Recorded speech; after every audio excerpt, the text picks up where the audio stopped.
Benoît Remy, je suis le fondateur et l'administrateur délégué de Tempora SA, et je dirais ce qui me caractérise, c'est que je suis gourmand de la vie dans tous les sens du terme. Il suffit de voir comment je suis bâti. Notre entreprise, je dirais, conçoit, réalise et gère des expositions et des musées en Belgique, mais aussi à l'international, principalement en Europe et en Amérique du Nord, même si on a quelques incursions en Asie du Sud-Est. Et voilà, on a toute la chaîne, je dirais, de compétences pour mener à bien la conception et la réalisation d'une exposition. D'abord, c'est le choix du sujet quand on ne répond pas à l'appel d'offres. Lorsque nous produisons nous-mêmes une exposition, c'est de choisir un sujet. Comme nous ne sommes pas subventionnés, donc nos critères sont est-ce qu'on va rencontrer un public, puisque c'est, même si de temps en temps on a un petit soutien, mais l'essentiel de nos recettes vient d'un public. Ce n'est pas pour ça qu'on tire les choses vers le bas, mais est-ce qu'on va rentrer en résonance avec un public?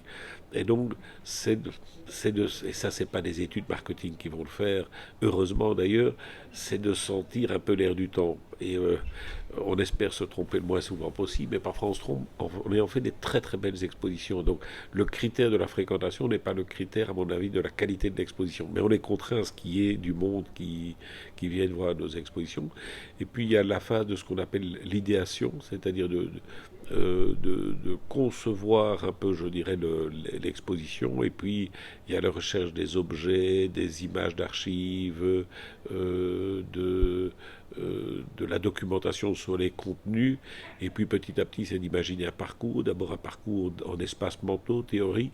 Et puis, le parcours physique, c'est-à-dire l'implantation dans un lieu. Et puis décliner ça, je dirais, où on saucissonne l'exposition. Voilà, il y a du multimédia, voilà les synopsis du multimédia. Il y a du mobilier, voilà je dirais, les plans pour construire le mobilier. Enfin, il y a tous ces éléments-là.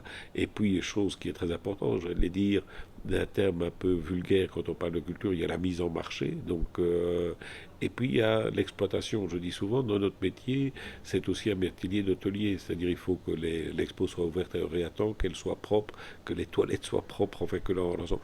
Et donc c'est toute cette chaîne-là que nous avons et que nous essayons de garder je dirais dans l'excellence, mais c'est un défi quotidien parce que vous pouvez avoir un moment un maillon plus faible ou un maillon plus fort, et c'est comme dans une chaîne IFI, c'est le maillon le plus faible qui détermine la qualité de l'ensemble. Vous pouvez passer devant une vitrine Vuitton, je n'achète jamais de Vuitton, et ça va vous donner une inspiration pour la mise en vitrine. Donc, on se nourrit tout le temps, donc en fait on travaille tout le temps sans s'en rendre compte. Et donc de temps en temps on se dit mais ça ce serait pas mal. Et puis on va ouvrir une immense exposition à Liège de Bill Viola, qui est un artiste de niveau mondial. Comment est-ce qu'on l'a amené à Liège alors qu'il va dans les plus grands musées? Il nous a dit je ferai la plus belle exposition qu'à Paris, elle sera plus belle qu'au Grand Palais. Il s'empare de tout le musée. De temps en temps, c'est l'audace d'aller frapper à la porte. Mais le tout, c'est un refus poli qu'on peut avoir, ou même un refus un peu méprisant, mais on passe son chemin. Et ça, j'ai eu cette audace depuis, je dirais, étudiant. On faisait des contre-cours de droit, je dirais, pour essayer de montrer que l'idéologie qui baignait nos études. J'ai un jour écrit à Michel Foucault, qui m'a répondu, j'étais fier comme Artaban, et puis on a fait venir Michel Foucault à Louvain. Il suffisait d'écrire. Le pire, je n'aurais jamais reçu de lettre répondue. Et il m'a répondu. Et donc ça m'a appris de dire, voilà, le sky is the limit.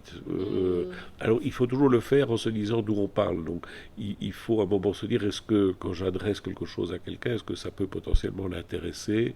Est-ce qu'il va me prendre suffisamment au sérieux par rapport... On n'aurait pas pu avoir Bill Viola, je dirais, il y a 10 ans, 12 ans de ça, parce qu'on n'aurait pas eu assez de références. Donc il se serait dit, c'est peut-être des gens sympathiques, mais un peu bricoleurs. Et de fait, on n'aurait pas été capable de... Vous avez vu dans l'atelier, on n'aurait pas été capable de présenter son exposition. Ça, c'est comme si vous demandiez à un père de famille de quel enfant il préfère. Donc c'est impossible.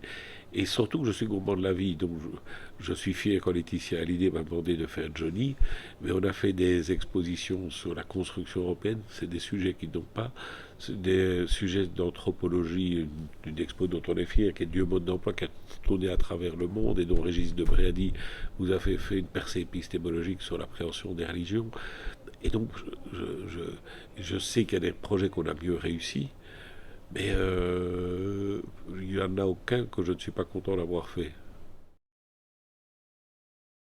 Les starts a été fantastique, ce n'est pas parce que je le dis partout, mais parce qu'ils ont cru en nous à des moments plus où on devait encore faire de preuves, en nous prêtant d'abord de l'argent, en ayant, lorsqu'on a eu une ou l'autre difficulté, parce que euh, entreprendre, c'est prendre le risque aussi d'être au bord du gouffre, en essayant de ne pas basculer dans le gouffre, et en permettant chaque fois, s'il fallait, de restructurer les prêts. Alors, notre fierté, c'est qu'on a toujours tout remboursé, donc on n'a jamais fait un défaut par rapport à nos engagements.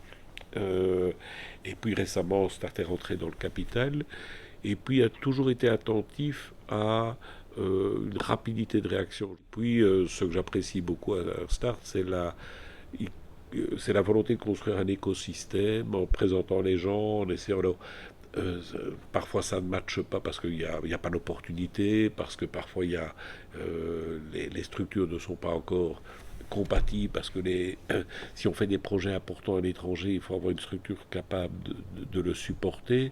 Mais je trouve que pour moi un vrai bel exemple pour toutes les structures publiques d'investissement.